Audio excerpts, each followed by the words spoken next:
Today, I feel more organized and present than ever. And in this video, I'm walking you through exactly how I built a life engine that works, from discovering your productivity bottlenecks to designing a system that actually respects your energy. Let's begin. Okay, guys, in analysis, before we fix anything, we do discovery.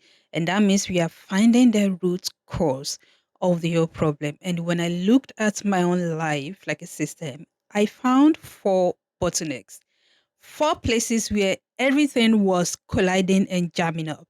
Bottleneck number one is task without a system. You know this one. You write everything on a to do list, but the list just grows and never reduces. And that makes your list a wish list, not a workflow. And most of us are running on wishes and vibes and inshallah. Bottleneck number two is energy mismatch. This one really hits me hard. You schedule your day like you have unlimited focus from 6 a.m. to 10 p.m. Like, where do you think you'll find that energy? But you don't have that energy. As humans, we have energy cycles. Think about this. How are you meant to do deep creative work at 3 p.m. when your brain is already fried from meetings and your toddler just wake up from nap? Do you want to kill the camel? Your capacity can't simply undo anything more at that point. Bottleneck number three is the information chaos. Everything is everywhere. Ideas, tasks, appointments, reminders. You just write them down on the first thing you laid your hands on. So now you have scattered sticky notes everywhere, random pages in your notebook containing some random ideas, random voice memos on your phone, random ideas in your notes app. Literally, none of these tools are talking to each other. So you spend half of your day just trying to remember where you put something, and that is not a memory problem. That is an organization problem. Bottleneck number four, you have no feedback loop. You set up a system on Monday, and by Thursday, you've already abandoned it. And you never stop to ask why. Was the system too complex? Did it not match your real life? You just assume you failed and started feeling lazy. But guys, you are not lazy. You are not lazy. You're just running on a system with no feedback loop. And it's not a character flaw, it's a design flaw. Now that we know what's broken, let us design interconnected systems to fix them. Phase two, design. In the design phase, we build, and I'm going to give you 6 systems that address every single one of those bottlenecks. But here is the thing, guys, these are not just 6 separate tools. This is one engine with 6 parts, and these parts feed into each other, and that is what makes this whole engine works. So system number one, capture and clarify, and this fix bottleneck number one and three. Capture and clarify is literally a game changer, and I learned this from the book Getting Things Done. There is this thing called the Zeigarnik effect. I hope I pronounced that correctly. It means your brain holds on to unfinished tasks. It keeps reminding you about them over and over again, like a notification you cannot just dismiss. It just keeps ringing in your head that you haven't completed something. And that is why you feel overwhelmed, even when you're not doing anything. Your brain is still running in background, processing every single open loop that you have there. And the fix is a strict capture everything policy.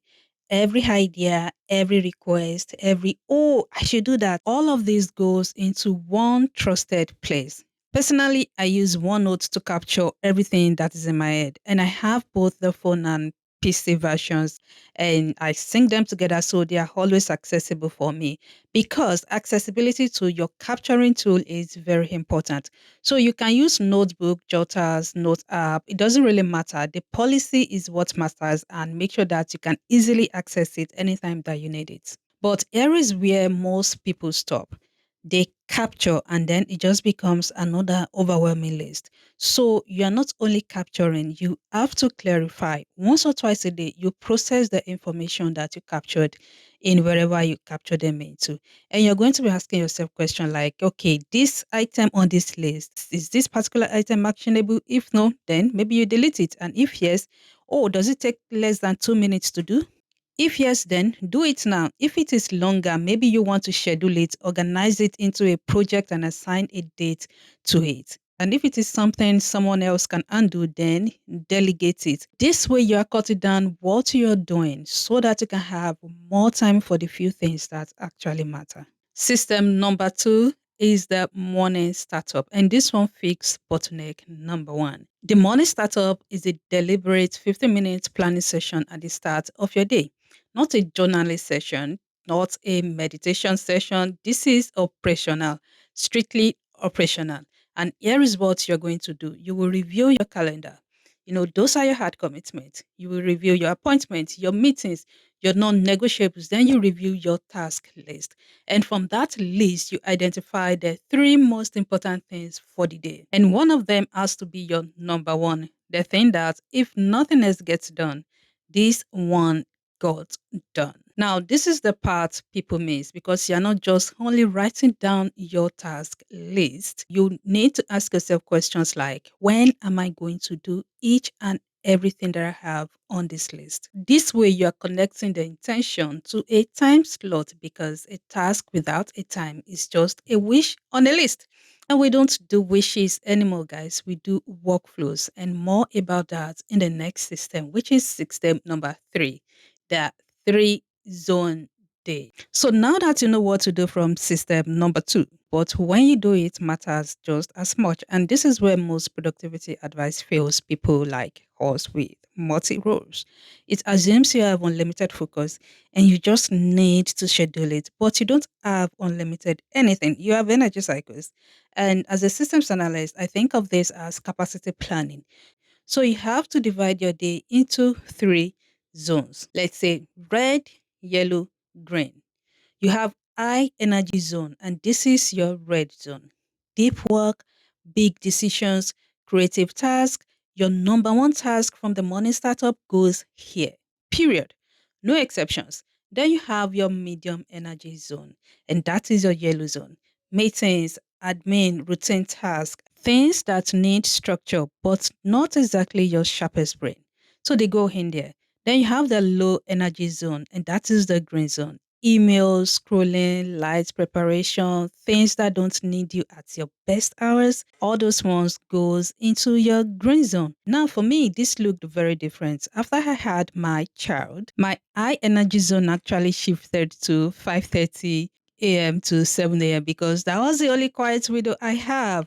Your zones will look different from mine. And that is the point. You design it for your capacity, not some ideal schedule. So system number four is where we fix information chaos. So maybe you have a task manager app and that tells you what to do. Then you have your notes, which tells you what to think about. And these two do different job, but you can actually go fully digital or just remain hybrid using both digital and analog, like having app to manage your task and analog writing down everything that is in your head before you move it to your task manager. I was using both because it was so easy and fast to just grab my book and write things down, then later move the necessary ones to my Microsoft To Do app, which was my task manager. But for a couple of months, I have been completely digital now and using my Microsoft OneNote for everything. I have my own personally designed planner that I use inside OneNote, and I have multiple pages I write things down into from ideas, brainstorming,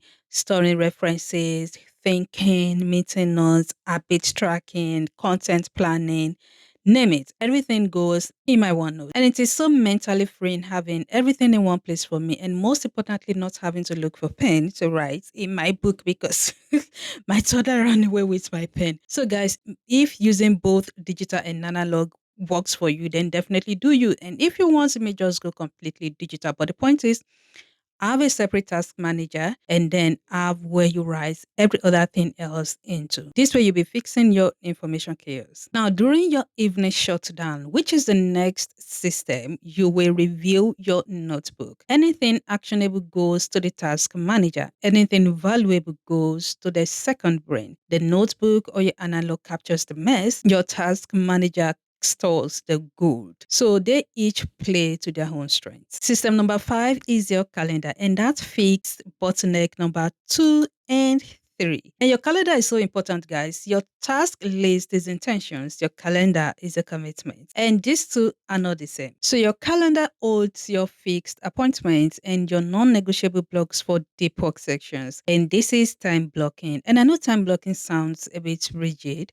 but it actually does the opposite. It forces you to be realistic about your daily capacity and it protects your focus. And also, it gives you a more accurate picture of how your day actually unfold compared to what you thought would happen. So your calendar does not hold your task. Rather, you mark a time frame on your calendar to work on the items you have on your task list so that you are only doing what you said you want to do and not doing something else at that particular time. For instance, my deep work session is set for when my son naps during the day, and that time has been blocked on my calendar. If you have appointments, meetings, family time, put them on your calendar so that you can have a perfect view of what your day looks like and when you should be doing what. The calendar is the truth.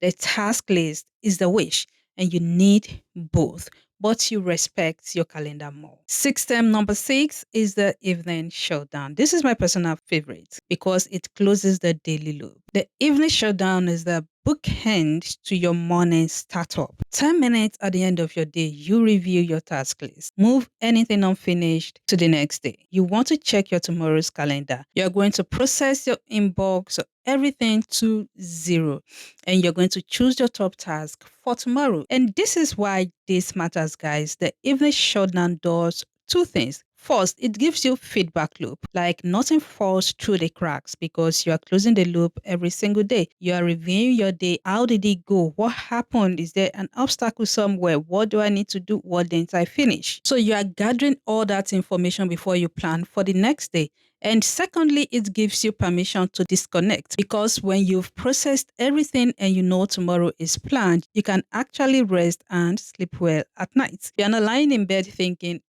what did I forget? Because the system already caught it. So now I know what you're thinking, Dupe. If I plan in the morning, why do I need to plan again at night? Hear me out. The evening shutdown is for your sanity. It lets you sleep well at night. The morning startup is for your reality. It is where you look at the plan you made last night and ask, does this still work for the version of me that showed up this morning? Because things change, things happen. Like 2 days ago, I had a perfect plan before I went to bed, but the following morning, my toddler decided he was going to wake up at 5 a.m., which is my wake up time. This is the time that I get to work before he wakes up. So him being up at that time meant a change of plans for me, and I had to re-strategize. So we need to be honest with ourselves, understanding our reality. The morning startup is where you inspect and adapt. Is everything still looking good, or do I need to move things around? I hope that is clear. Now, phase number